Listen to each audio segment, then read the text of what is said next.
જય શ્રી કૃષ્ણ, બધાને જય માતાજી। તો આજે આપણે બનાવવાનું છે ભરીને રીંગણાનું શાક। તો ચાલો બનાવવાનું સ્ટાર્ટ કરી દઈએ। તો તેને સૌથી પહેલાં તેને રીંગણાના કાન અને ડીટિયા કાપશું। તો આપણે કાન અને ડીટિયા કાપીને રીંગણા તૈયાર થઈ ગયા છે। તો આપણે એને આવા 4 ચીરિયા કરી લીધા છે। તો ચાલો હવે આપણે એનો બનાવીએ મસાલો બનાવવાનું કરી દઈએ સ્ટાર્ટ। તો સૌથી પહેલાં આપણે માંડવીના દાણાનો ભૂકો લઈ લીધો છે।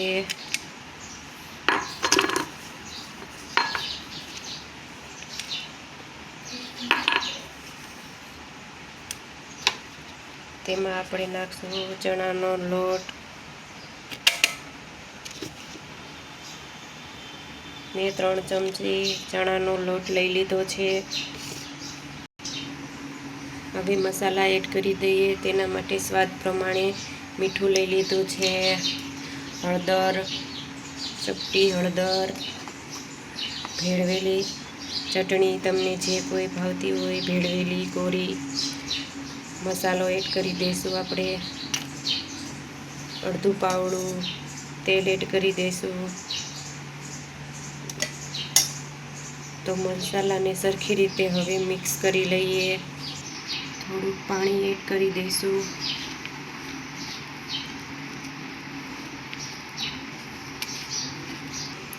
તો મારો મસાલો કંઈક આ રીતે તૈયાર થઈ ગયો છે। આમાં ઘણા ખાંડ લીંબુ ઉમેરતા હોય છે અને ધાણા પણ ઉમેરતા હોય। ધાણા મારી પાસે નથી એટલે મેં ઉમેર્યા નથી, અને ખાંડ અને લીંબુ અમે કોઈ ખાતા નથી। તમે તમારા ટેસ્ટ પ્રમાણે એમાં એડ કરી શકો છો। તો મસાલો આપણો તૈયાર થઈ ગયો છે। તો ચાલો આપણે રીંગણા ભરવાનું ચાલુ કરી દઈએ।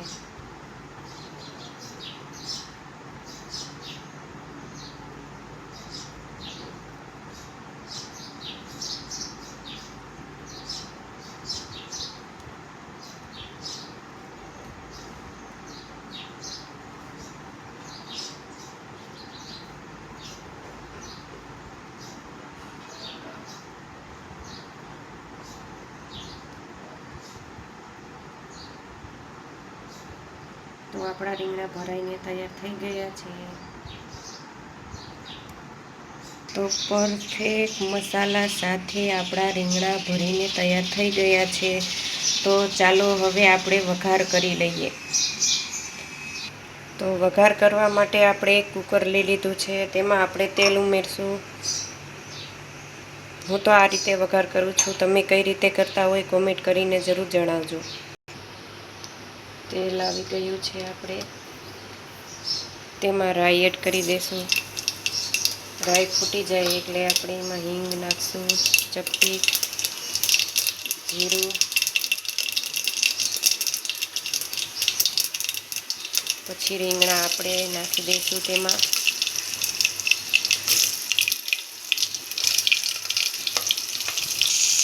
પછી આપણે મસાલો બનાવેલો હતો એનું પાણી આપણે એડ કરી દઈશું।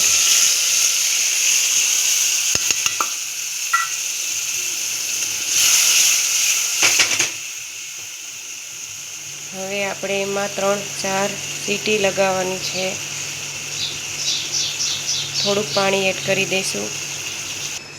મેં આટલું પાણી નાખ્યું છે, રીંગણા ડૂબે એટલું મેં પાણી નાખ્યું છે। હવે આપણે કુકરને ઢાંકણ ઢાંકી દઈશું।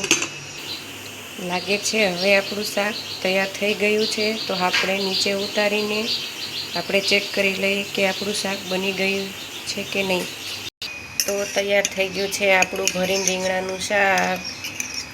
તો જોઈ શકો છો આ રીતનું આપણું ભરીને રીંગણાનું શાક તૈયાર થઈ ગયું છે। તો તૈયાર થઈ ગયું છે, જોઈ શકો છો તમે મારું ભરીને રીંગણાનું શાક। તો કોમેન્ટ કરીને કહેજો કેવું લાગ્યું મારું ભરીને રીંગણાનું શાક। જય શ્રી કૃષ્ણ, જય માતાજી, આવજો મિત્રો।